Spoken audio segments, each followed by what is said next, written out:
In the heart of Ibadan, where red earth stuck to sandals and gossip traveled faster than the Harmattan wind, Kemi sat on her bed, clutching an invitation card. Her hands trembled as she read the elegant script that stained the cream paper. She should have been thrilled. It was her sister's wedding invitation. But instead, a dull ache twisted in her chest. Her younger brother, Tunde, peeked in. "Kemi, are you going to the wedding?" Kemi shook her head, her voice barely a whisper. "I wasn't invited." "What do you mean? I thought you got the invitation." Tunde shifted closer, his brows furrowed in confusion. "It came, but they expect me to pretend like everything is fine?" Kemi's voice cracked. "After everything I've done for this family?" Tunde sighed, sitting beside her. "I don't understand why they're still upset over a choice you made years ago. It's unfair." Kemi remembered the day vividly, a day of shouting and tears. She had chosen to live her life in a way that her family didn't approve of because it didn't fit the image her father wanted for his eldest daughter. Faith, they called it, she had argued, but to her family it was more than that. It was betrayal. Tunde leaned forward, softening his tone. "What will you do now?" Kemi sighed, her gaze dropping to her hands. "I won't let them hurt me anymore. I'll go and see if I'm welcome, and if not, I'll leave." Tunde stood, offering his hand. "I'll come with you. No matter what they say, you have at least one ally."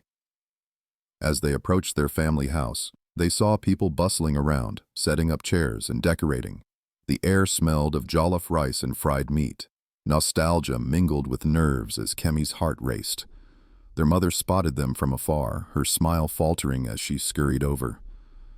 "Kemi," she started, her voice tight. "I'm surprised to see you." Kemi straightened, holding her mother's gaze.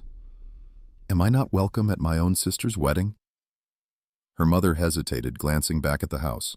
"You know how your father feels, but today is not the day for such discussions." Tunde nodded. "We just wanted to wish her well." Inside, soft music played as guests mingled. Kemi spotted her sister Saad in the corner, laughing with bridesmaids. Saad noticed her and froze briefly before resuming her smile and turning away. Each step Kemi took felt heavier, the warmth of the atmosphere paling against the cold shoulder. Tunde nudged her. "At least try to talk to her." Kemi approached cautiously, old memories swirling in her mind. "Sade?" she called softly. Sade turned, her expression a mixture of surprise and annoyance. "Kemi, why did you come? You know how Dad feels." "I came for you," Kemi said, swallowing a lump in her throat. "I had to see you." Sade bit her lip, eyes darting around to see if anyone was listening. "I didn't think you'd actually come, not after—" Her voice trailed off awkwardly. "After you cut me off?"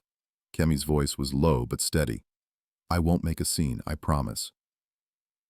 But then, before she could blink, their father appeared, stern and unyielding. "What are you doing here, Kemi?"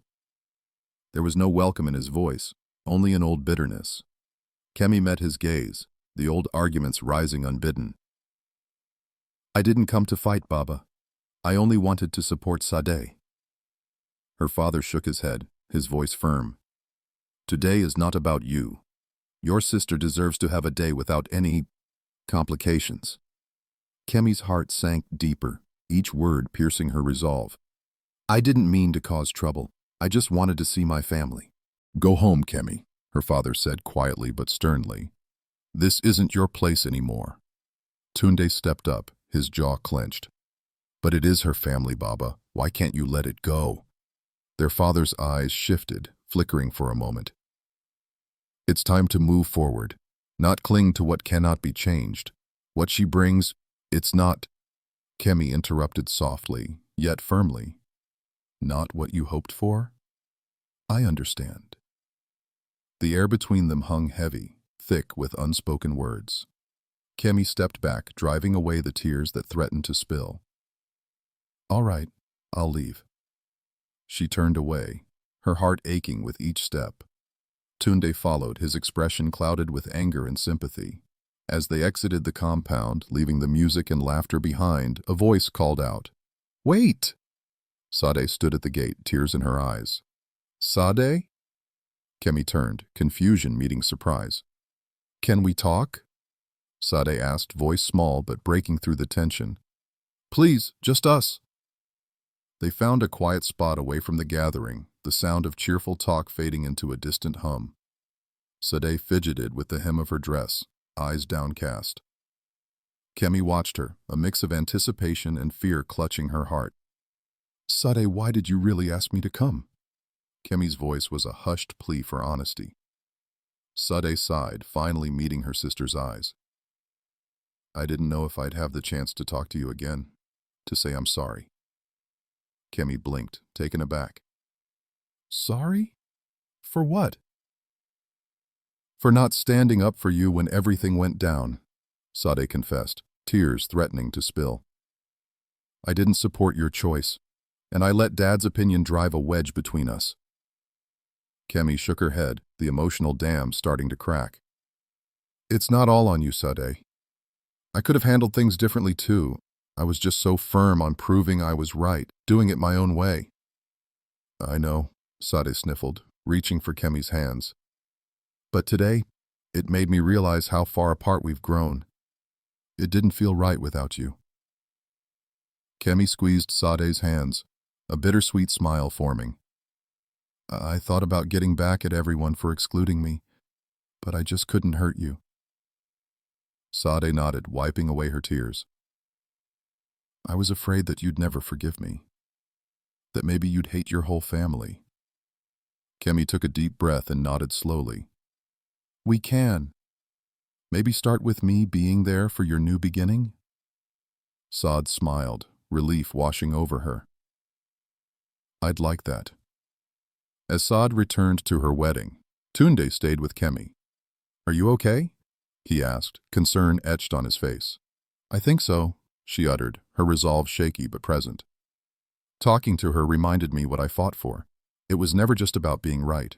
It was about love and forgiveness. Kemi pondered for a long moment.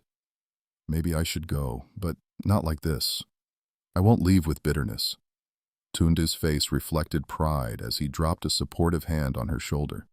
That's the Kemi I remember. Just then, their Auntie Toyin, a family matriarch who always had wise words, approached. Her presence was calming, like a gentle tide. I saw you talking to Sade, she said, smiling warmly. Family is like a knot sometimes. It can feel tight and suffocating, but it also holds us together. Kemi nodded, unsure of how to voice the turmoil inside. It just feels hard.